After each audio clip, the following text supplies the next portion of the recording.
What's up, people? Back with another reaction, back with some more Tori Amos, and we're going back to her 1992 debut album, Little Earthquakes. And the next tune is Happy Phantom. A phantom, a spirit, perhaps undead, certainly beyond the material realm.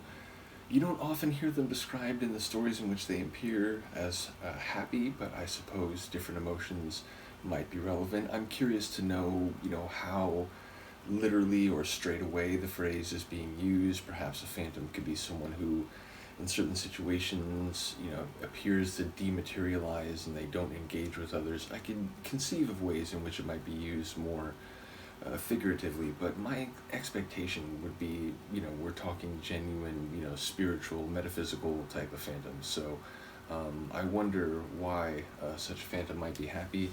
Let's find out. This is Tori Amos. The tune is Happy Phantom, and it's from the 1992 album Little Earthquakes. And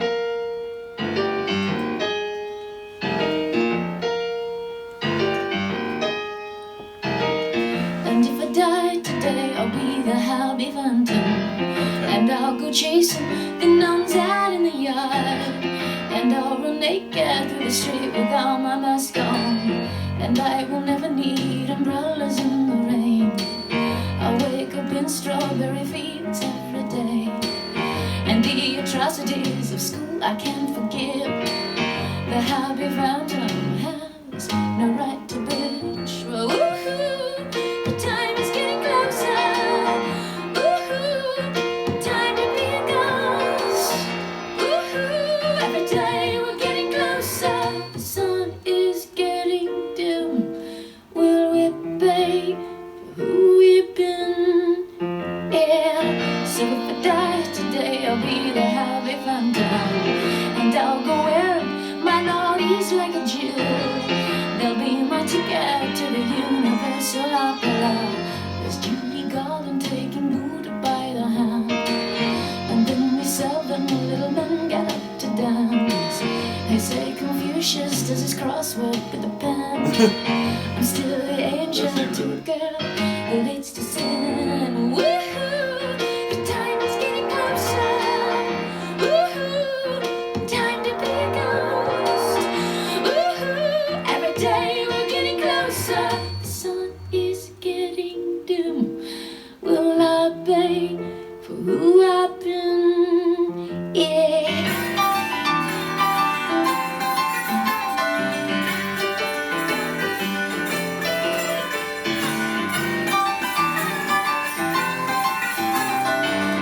When I see you, dear, and wish I could come back. You found a girl that you could truly love again. Will you still call for me when she falls asleep? Or do we soon forget the things we cannot see? Woohoo, the time is getting closer. Woohoo, time to be a ghost. Woohoo, every day we're getting closer. The sun is getting dim.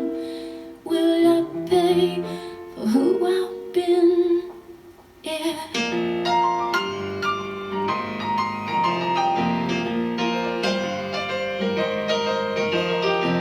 And if I die today,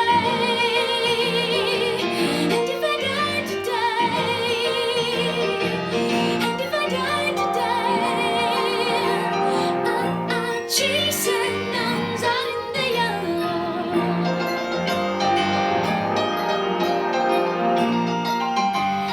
Yeah, la, la, la,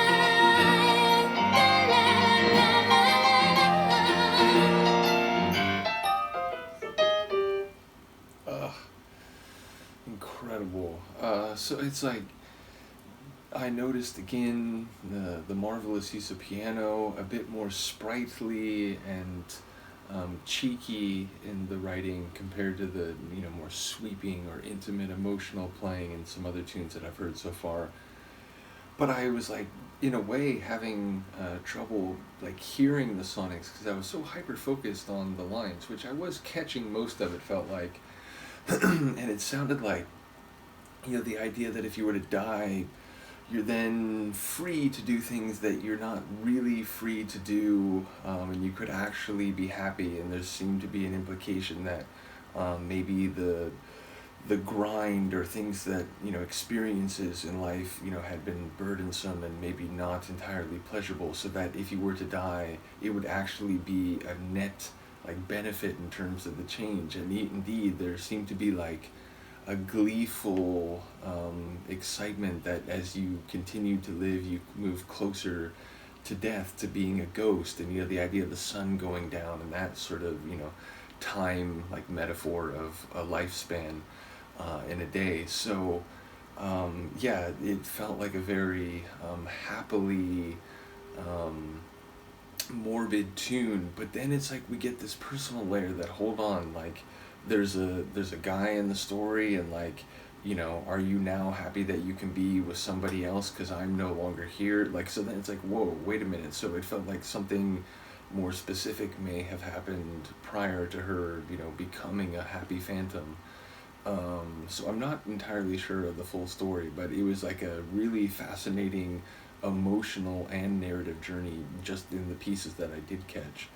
And once again, her voice, it seems like it's very agile. Like she can sort of move through melody and sort of different deliveries very quickly. So again, early doors when it comes to knowing what her music is all about, and again, her vocal talents and delivery. But liking what I'm hearing so far. And this one, it had a bit of a different feel, so already getting some variety, getting some different flavors overall, and in terms of the piano, which saying that a piano is a central element, that's one thing, but then hearing the different ways that can play out is obviously enlightening. So yeah, shout out to all the people here for the Tori reactions. Please do let me know what you think of this. I'm like really curious because again, we started very briefly with Boys for Pele, and I wonder, when we get back there, what I will have learned on the way. So bottom line, shout out to all the people here for that. Shout out to all the people sharing with the channel. Do let me know what you think. I will see you next time. Peace.